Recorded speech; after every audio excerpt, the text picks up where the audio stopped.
श्री कृष्ण कहते हैं, ऐसा सच जरूर बोलो जो करवा लगे, लेकिन ऐसा झूठ कभी भी ना बोलो जो सच लगे। अपने जीवन में कभी भी ना किसी को आनंद में वचन दे, ना क्रोध में वचन दे, ना ही दुख में कभी निर्णय लें। गीता में लिखा है, यदि कोई आपको अच्छा लगता है तो अच्छा वो नहीं, अच्छे आप है, क्योंकि उसमें सच्चाई देखने वाली नजर आपके पास है। अपनी पीड़ा के लिए संसार को दोष मत दो, अपने मन को समझाओ। तुम्हारे मन का परिवर्तन ही तुम्हारे दुखों का अंत है। सोच और नीयत अच्छी रखिए, फिर आपके कष्ट प्रभु स्वयं दूर कर देंगे। लोग अपने शरीर को सुंदर बनाने में लगे रहते हैं, पर आत्मा की सुंदरता शरीर की सुंदरता से कहीं ज्यादा महत्वपूर्ण है। शरीर तो नश्वर है, मिट्टी ही तो है और मिट्टी में ही मिल जाता है, पर आत्मा अमर है, इसलिए आत्मा की सुंदरता पर ध्यान दो। बहुत विनम्रता चाहिए रिश्तों को निभाने के लिए। छल कपट से तो सिर्फ महाभारत रची जाती है। इंसान की सोच ही उसकी सबसे बड़ी पहचान है, वरना दुनिया में एक नाम के कई इंसान हैं। उस इंसान का मंजिल से भटकना तय है जिसकी संगत में नकारात्मक लोग रहते हैं। समय एक सा नहीं रहता है, आज दुख है तो कल सुख भी आएगा, और सुख के बाद दुख भी आना स्वाभाविक है। आपको पूरे धैर्य और श्री कृष्ण पर विश्वास के साथ अपना जीवन निर्वाह करना चाहिए। ये 5 चीजें अभी से छोड़ दीजिए। दूसरों को खुश करना, दूसरों से उम्मीद करना, अपने भूतकाल में जिंदगी जीना, अपने आप को किसी से कम आंकना और ज्यादा सोचना, तभी आप सबसे बेहतर जिंदगी जी पाएंगे। आजकल किसी के गुणों से ज्यादा रूप, रंग और कपड़ों को देखा जाता है, पर याद रखना, एक दिन रूप, रंग और कपड़े तो धोखे दे ही जाते हैं, पर जिसमें गुण है वह हमेशा साथ निभाएंगे। जो व्यक्ति किसी के चेहरे पर हंसी और जीवन में खुश लाने की क्षमता रखता है, ईश्वर उसके चेहरे पर कभी हंसी और जीवन में खुशी कम नहीं होने देते। जब धन कमाते हैं तो घर में चीजें आती हैं, लेकिन जब किसी का आशीर्वाद कमाते हैं तो धन के साथ खुशी, सेहत और प्यार भी आता है। धन से ही नहीं, मन से अमीर बने, क्योंकि मंदिरों में स्वर्ण कलश भले लगे हो, लेकिन नतमस्तक पत्थर की सीढ़ियों पर ही होना पड़ता है। भरोसा जीता जाता है, मांगा नहीं जाता। ये वो दौलत है जिसे पाया जाता है, कमाया नहीं जाता। अगर कोई मनुष्य हमारे साथ बुरा कर रहा है तो उसे करने दो, यह उसका कर्म है और समय उसके कर्म का फल उसे जरूर देगा। लेकिन हमें कभी भी किसी के साथ बुरा नहीं करना चाहिए, क्योंकि यही हमारा धर्म है।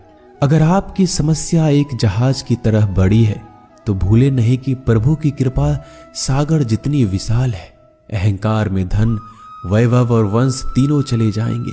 विश्वास ना हो तो रावण, कौरव और कंस को देख लो। भोजन की कीमत भूख के समय होती है और भगवान की कीमत दुख के समय होती है। इसलिए अंधकार में छाया, बुढ़ापे में काया और अंतकाल में माया किसी का साथ नहीं देती। श्री कृष्ण कहते हैं, क्षमा दुनिया का बहुत ही कीमती शब्द है, लेकिन इस क्षमा का कब कैसे इस्तेमाल करना है ये बहुत ही आवश्यक है। पहला, अगर आपसे कोई अपराध हो जाए तो तुरंत क्षमा मांगना चाहिए। अगर आप क्षमा नहीं मांगेंगे तो इसमें आपकी ही हानि है, क्योंकि क्षमा ना मांगने से मन के अंदर अहंकार जागता है और अहंकार तो हमारी हानि ही करता है। दूसरा, अगर कोई अपराध करे तो आपसे क्षमा भी ना मांगे तो उसे क्षमा मत करिए, क्योंकि क्षमा अत्यंत अनमोल है और बिन मांगे किसी को क्षमा देना आवश्यक नहीं। तीसरा, यदि कोई आपके साथ अपराध करे, अनुचित करे और बाद में क्षमा मांगे तो उसे क्षमा कर दीजिए। इससे आपके भीतर की करुणा जागेगी, प्रेम जागेगा और यह आपके लिए शुभ ही है।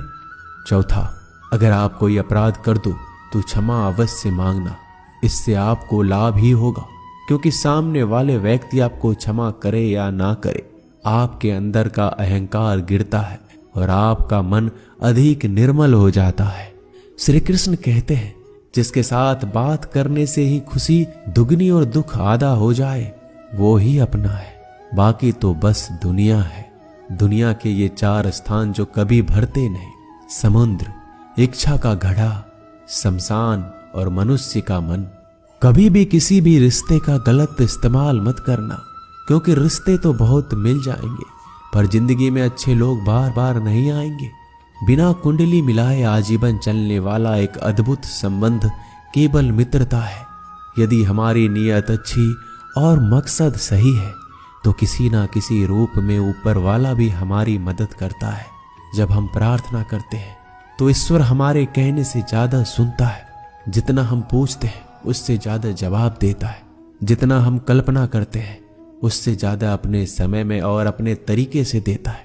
समय का चक्र बहुत तेज चलता है, इसलिए ना तो बल का अहंकार करें ना ही अपने धन का। जीवन में वाणी को संयम ही रखना अनिवार्य है, क्योंकि वाणी से दिए हुए घाव कभी भरे नहीं जा सकते। जीवन में कभी मौका मिले तो किसी के लिए सारथी बनना, स्वार्थी नहीं। जैसे पानी को अगर दूध में मिलाया जाए तो वह दूध की तरह हो जाता है, यदि वही पानी अगर कीचड़ में मिलाया जाए तो कीचड़ बन जाएगा। ठीक ऐसा ही मनुष्य के जीवन में भी होता है। यदि एक गुणहीन व्यक्ति गुणवानों के संगत में बैठे तो उसे भी गुणवान समझ लिया जाता है और सम्मान का पात्र समझा जाता है। यदि एक गुणवान व्यक्ति गुणहीन व्यक्ति की संगत में बैठता है तो उसे तिरस्कार मिलता है। इसलिए अपने जीवन में संगति सोच समझकर सावधानी से बनाएं। जो मेहनत करने के बाद भी सपने पूरे नहीं होते तो रास्ते बदलिए, सिद्धांत नहीं, क्योंकि पेड़ भी हमेशा पत्ते बदलता है, जड़ नहीं। गीता में साफ शब्दों में लिखा है, निराश मत होना, कमजोर तेरा वक्त है तू नहीं। जीवन में कितना भी बुरा समय आए लेकिन हमेशा परिवार के साथ रहे, क्योंकि सुख आएगा तो बढ़ेगा और दुख आएगा तो बटेगा। जब इच्छा की पूर्ति हो जाती है तो वो लोभ को जन्म देती है। जब तक वह संतुष्ट नहीं होता तो क्रोध जन्म होता है।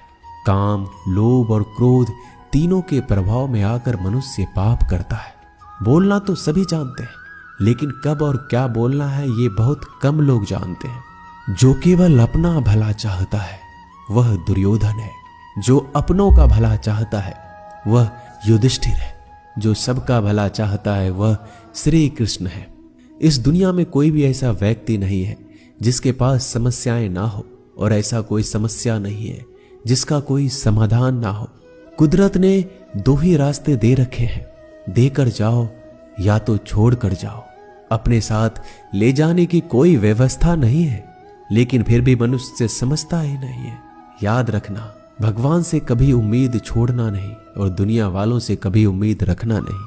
उस प्रेम पर विश्वास मत करो जिसमें भगवान श्री कृष्ण भी हार गए। उस मित्रता पर गर्व करो जिसमें गरीब सुदामा भी जीत गए। परमात्मा सभी को एक ही मिट्टी से बनाता है, बस फर्क इतना है, कोई बाहर से खूबसूरत होता है तो कोई भीतर से।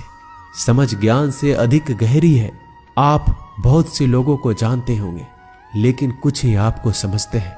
प्यार दुनिया की सबसे खूबसूरत चीज है।